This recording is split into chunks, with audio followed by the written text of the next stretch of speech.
14 अप्रैल एक तारीख जो सिर्फ कैलेंडर का दिन नहीं बल्कि एक ऐसे इंसान की कहानी है जिसने अंधेरे में जन्म लेकर पूरे देश को रोशनी दी। सोचिए, एक छोटा सा बच्चा जिसे स्कूल में बैठने तक की इजाजत नहीं थी, जिसे पानी तक छूने नहीं दिया जाता था, वही बच्चा एक दिन भारत का संविधान लिखेगा। क्या ये किसी चमत्कार से कम है?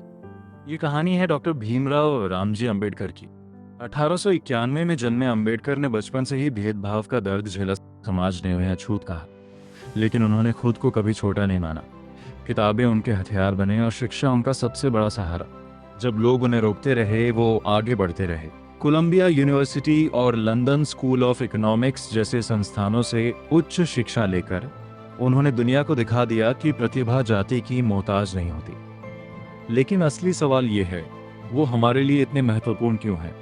क्योंकि उन्होंने सिर्फ अपनी जिंदगी नहीं बदली, उन्होंने पूरे देश का भविष्य बदल दिया।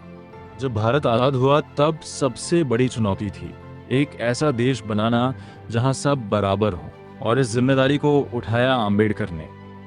भारत के संविधान के निर्माता बनकर उन्होंने हर नागरिक को समान अधिकार दिए, चाहे वो किसी भी जात, धर्म या वर्ग से हो।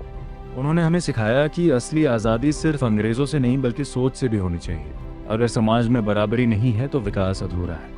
लेकिन ये सफ़र आसान नहीं था, उन्हें विरोध भी झेलना पड़ा, आलोचना भी, लेकिन वो कभी रुके नहीं, क्योंकि उनका सपना बड़ा था। एक ऐसा भारत जहां इंसान की पहचान उसकी मेहनत से हो, न कि उसकी जाति से।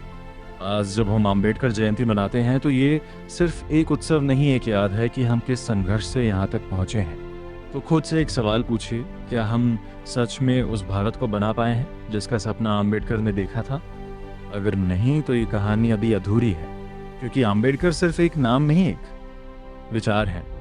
और जब तक वो विचार जिंदा है, बदलाव की उम्मीद भी जिंदा है। शिक्षित बनो, संगठित रहो, संघर्ष करो, ये सिर्फ शब्द नहीं, एक रास्ता है। और शायद यही रास्ता हमें एक बेहतर भारत की ओर ले जाएगा। मिलते हैं नेक्स्ट वीडियो में। जय हिंद।